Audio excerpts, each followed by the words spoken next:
In this video, I'll show you how to sell your shares on CMC and how to get your money out of CMC. Now, I'm making this video because I know it can be a little bit tricky in terms of just selling your shares doesn't necessarily mean you have direct access to your money. There is another step you have to do with CMC to actually get your money out of CMC's settlement account into one of your normal banking accounts that you can actually use. Now, I know some people have had some challenges with this or they've heard about other people having challenges with this. So I'll go through the 3 key steps I followed to get my money out of CMC. So the first step is you need to set up your external bank account on CMC. Now, this is where they'll say you have a settlement account. That's where you transfer all your money if you want to buy shares on CMC. And then if you sell your shares on CMC, the money returns into this settlement account. But you can't directly access this account. It's not like a normal account you can find on your banking apps. So you actually have to tell CMC that you want to transfer money out of that settlement account into one of your normal banking accounts. And that's what this external bank account setup page is. It's straightforward. You just put in your name, BSB and account details, but you do need to give a couple of days for them to process this.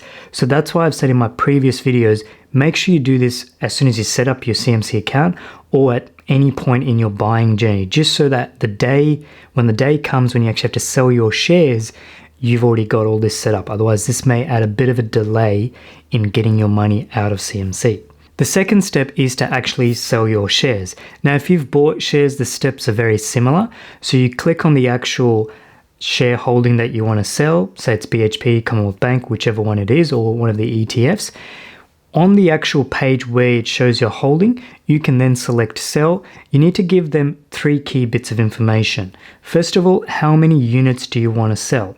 So let's say you have 100, 200 units of Commonwealth Bank shares. Do you actually want to sell all 200 of them, or do you just want to sell 100 of them? That's all possible. You don't have to do exactly the full amount that you already own.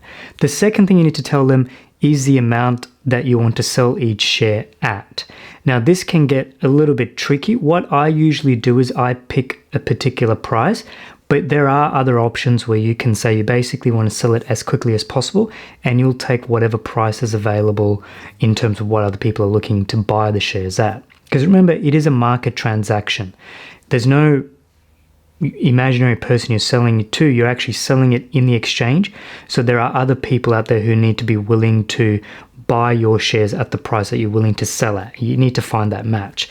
The third piece of information you need to tell them is how long you want that sell order to exist in the system, in the actual exchange.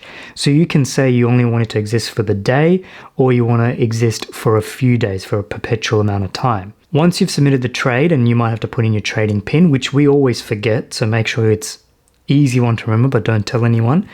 And then you'll get 4 emails usually from CMC. You'll get an order accepted email from them saying your order meets our criteria, it's been accepted. You then also get an email from them saying that they've sent the order to the exchange. That means it's now sitting live, ready for other people to sort of trade on it. Then the next 2 emails you'll get are usually order has been filled and order has been confirmed.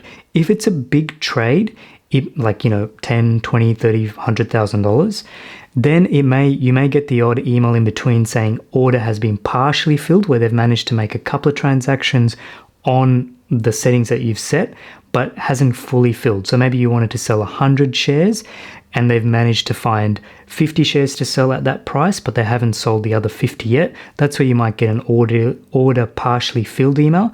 But often what you'll get is order has just been filled immediately, and then an order confirmation, which has all the confirmed details of how many shares got sold, the price they got sold at, and also the brokerage involved for that transaction. The third step is to actually get your money out of CMC's settlement account.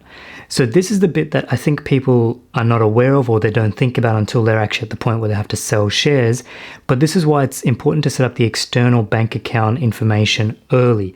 Otherwise, this will be a delay. Because the CMC settlement account is just an account that they'll use to get your money in and out of the share market, but not for you to actually get out of CMC.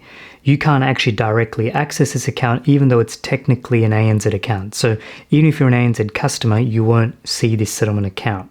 So this is where you have to put in an external funds transfer request to get your money out. And that's the steps we'll go through here. So this is where on the app, you would go to the More section, Balance and Transfers, click on Withdraw Funds, and this is where you can create the withdrawal request. Now you can see it's pretty straightforward. They'll tell you the account that they're going to transfer money to. You put in the amount and you hit submit. Now there is a delay though. So this is where I'll introduce you to this diagram that I've put together where it goes through a couple of the key steps involved. So in my experience, this is what I've done using Monday to Friday as a bit of a timeline. I've usually sold my shares, say on a Monday, and then I'll submit the transfer form in on the same day because I usually know exactly how much money I'm going to get out of CMC after brokerage for that transaction. So then I know how much money I'm going to be able to withdraw. So I usually put in my transfer form immediately on the same day that I've made the sale. Then there's this thing called T+2 where you need to wait for your actual transaction to settle. So it's a bit similar to when you're buying a house. There might be some time in between for settlement to occur. And that's probably the only other example in life where there's settlement period. Usually when you purchase something, you get it straight away.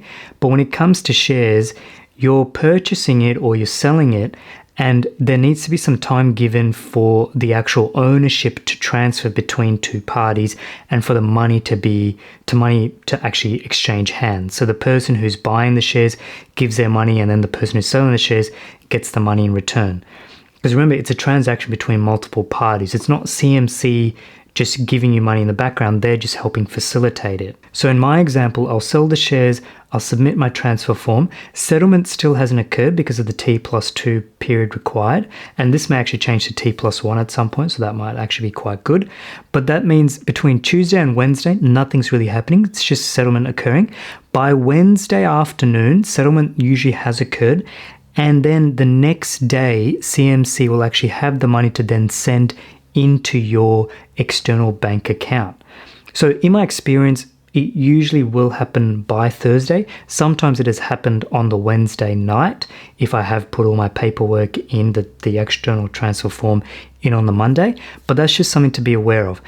Initially, when I was selling shares, I would wait for settlement to occur and then submit my form, but that can just add an extra day. I know someone's probably going to be asking, can you submit the form beforehand? Yes, you can submit the form before settlement has occurred. It just sits in the background and you get a little alert from CMC almost saying we've received the form while it's waiting for the money to actually transfer. And I'll give you an example here where I'll throw up the screenshot. So I sold some shares on the 28th of June and then I also submitted my form on that Wednesday. Then on the Thursday, I got this little reminder basically from CMC saying, hey, you have submitted a form, we've got it, but nothing's happening. And then on Friday, they say that the form has actually been processed. And I believe on the Friday night, I actually got the money in my normal bank account outside of CMC. So hopefully now you feel confident going into the share market buying shares, but also knowing how to get out of the share market if you wanted to, and how to get your money out of CMC. See you in the next video. Bye for now.